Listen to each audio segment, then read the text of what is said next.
Why would a mayor who already holds the gavel push to give himself even more voting power when no one can name a single time it was ever needed? Why? Is this about better governance or something else? At Monday's Rules Committee meeting, Mayor Biss tried it. He and his loyalists wanted to rewrite the rules to give him the power to override close votes, to tip the scales.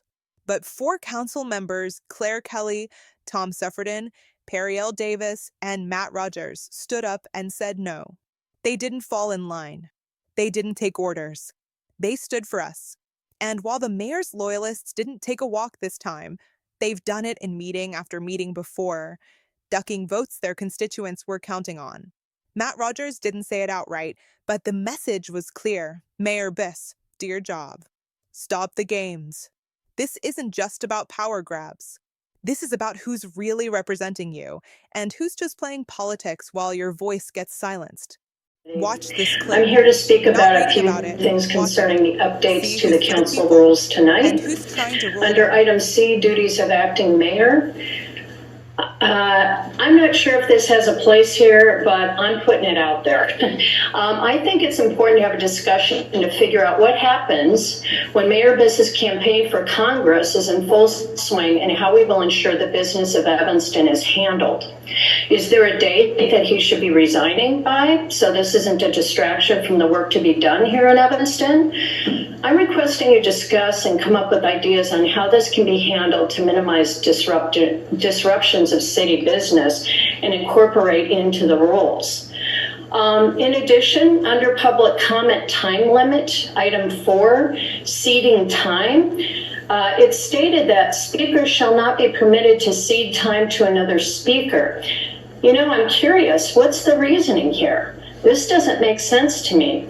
It doesn't change how much time is spent on public comment. If it helps get the message heard, especially when it's a situation, as to Mary's point, you got 40 seconds or 20 seconds to speak, why would you not allow for that? Are you here for the public or not?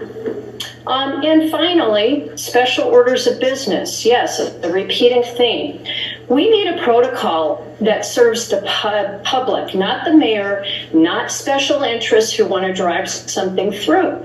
And the appearance many times has that vibe to it. I question the motives around the following special orders of business: Ryan Field, 909 Davis, and now Envision Evanston. It means nothing to have 2 meetings on this special order because it can't be tabled or sent back to committee, as was the thinking of the Land Use Commission when they went ahead and said, you know what, yeah, we're not going to solve this here. Let's send it to council. If they don't like it, they can send it back. Wrong, because now it's a special order of business. We're still wondering what the numbers were on the turnout across the city for these Envision meetings. The most detail that's been shared is that the 1st, 2nd, 5th, and 8th ward had lower turnouts than other wards. What does this mean? Does anyone care enough to do something about that before we push this through? Major moves on items like above do not serve the public body, and a rule change around special orders of business is in order. Please discuss tonight and make a plan to better serve the interests of this community. Thank you for your time. Thank you, Ms. Connolly. Mr. Chair, I think there's actually some very disparate type thoughts in this. So are we separating these out into individual things? And if so, for the sake of discussion, I will move that we delete the provision of a 4-3 vote, allowing the mayor to vote to cast the 5th vote for passage for discussion's sake only. Again, I'm going to ask us to use discretion in order so we can get through this. If you don't intend to support it, let's not talk. Please don't make a motion or a second. No, I get that. Yep. Okay, so it's been moved by Councilmember Rodgers that we essentially delete the 4-3 vote provision altogether. Is there a second? I second it. It's been seconded by Councilmember Davis. Okay, so Now we'll have some discussion. I'm going to go with the maker of the motion first and then in order of light. So Councilmember Rodgers. Thank you, Mr. Chair. I think that there are ways to avoid a 4-3 vote from happening. There are other methods through which this can be accomplished. One of which is a discussion point a little bit later, whereas if a member leaves the dais, calling that member back to the dais if they are part of that. Also, we'll be talking later about a motion to reconsider and the changes to that. If a motion were a 4-3 vote, a member of the prevailing side could always make a motion to reconsider at the next regularly scheduled meeting of the City Council, and therefore there would be an opportunity for 5 votes to be obtained, allowing it to pass with 5 votes. Councilmember Burns.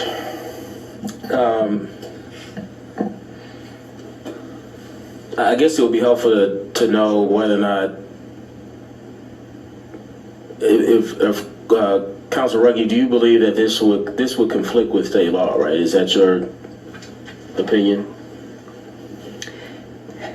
So the state law does, excuse me, specify certain instances where the mayor can vote, but the municipal code is silent as to whether or not home rule can change that.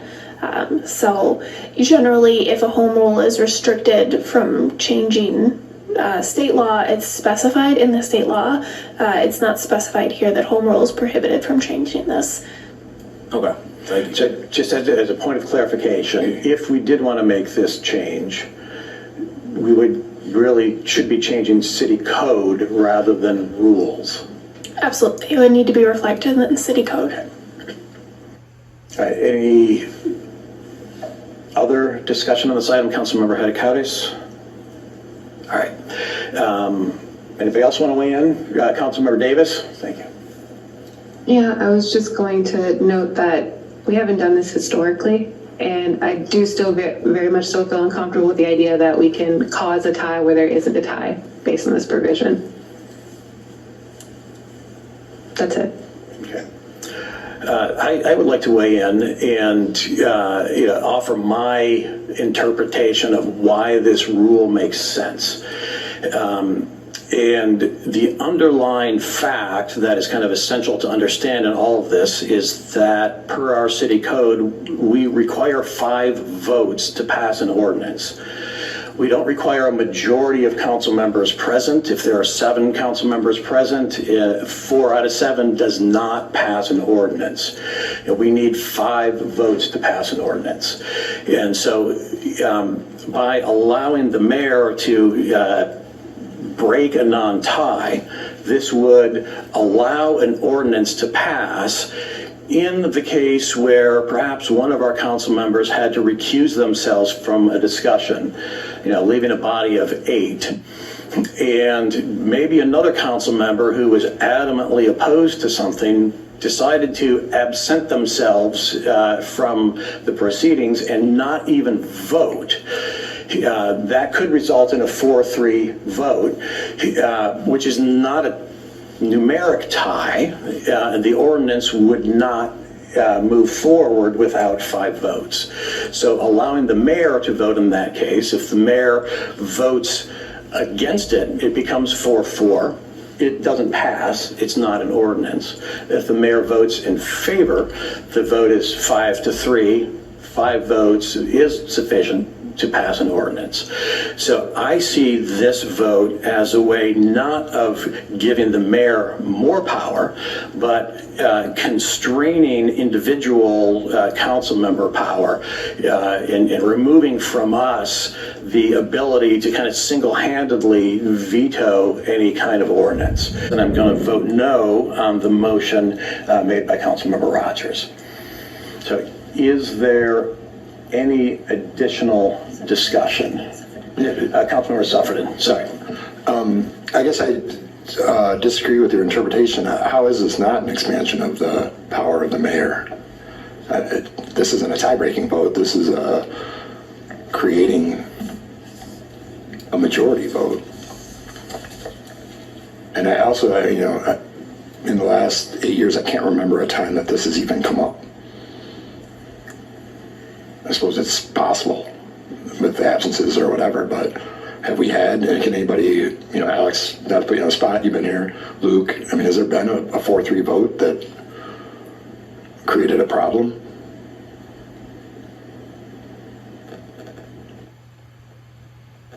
Not that I can recall. Okay, because otherwise it just seems like it's an expansion of the mayor's powers in pursuit of a solution to a problem that doesn't exist.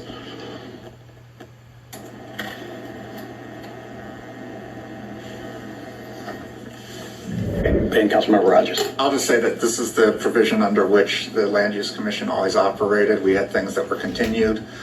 We made people sit and wait for issues. That wasn't really a concern then. We were operating under what state law said and directed us to be doing. And if this isn't something that happens regularly, then I don't know why we can't address the issue of bad council member behavior, which you are raising through other means, which are some of these other mechanisms which are included in here. Councilmember Davis. If in this definition, does the mayor include if we had an appointment of a temporary mayor in this situation?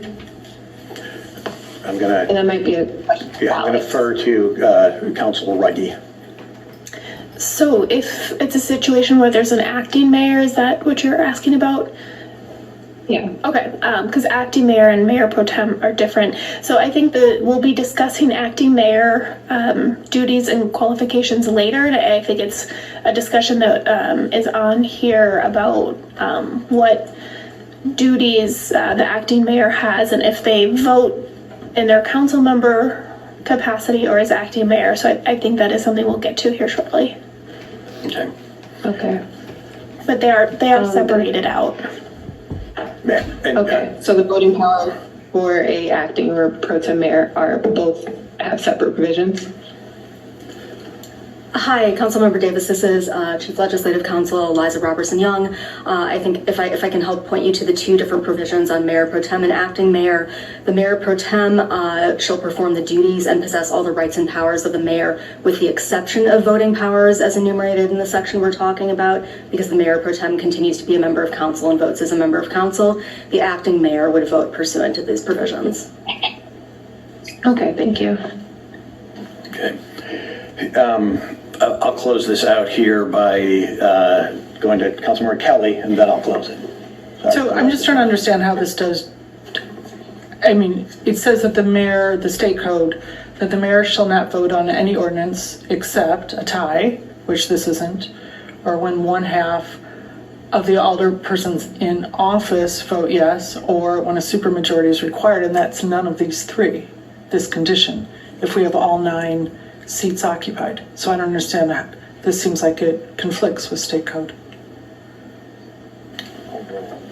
I'm going to defer to Corporation Counsel on this one. Yeah, and that's what I was specifying earlier. As home rule, we can amend that via city code because there's no provision restricting home rule from restricting it. Okay, so we'd be just conflicting with state code by being home rule. Thank you. Okay, I wanted to address Councilmember Rodgers' suggestions that we can address council member, non-compliance through other mechanisms. Indeed, we theoretically could. Again, this has rarely, if ever, happened, and I, find it difficult to envision how the mayor could compel a council member to return to the dais and vote. Certainly the council member could be requested to appear, but I don't see the mayor, dragging that person in by the ears. So, all right. If there's no further discussion on this motion, the motion on the table is to delete the 4-3 vote provision altogether, which has been moved by Councilmember Rodgers, seconded by Councilmember Davis. I will ask for a roll call vote, please. Councilmember Harris? No. Mayor Biss? No. Councilmember Nusma? No. Councilmember Burns? Councilmember Suffredin? Aye. Councilmember Rodgers? Aye. Councilmember Harris? No. Councilmember Davis, sorry. Yes. And Councilmember Kelly. Aye. So that's 5-4 in favor. Are there any further motions to be made on the voting powers of the mayor? I don't see any, so let's move on to referrals. So we are now talking about... Excuse me, Mr. Chair, just real quick. Sure. So I had put in the adding a process by which the mayor can call a member who has left the dais back. You have said that you don't feel that that is something that the mayor can do. So I would make a motion that if the mayor can do. So I would make a motion that if a member of council has left the dais, the mayor kindly request them to return and cast their vote on that matter. I'll second that. It's been moved. Bess, are you proposing a change to the rules?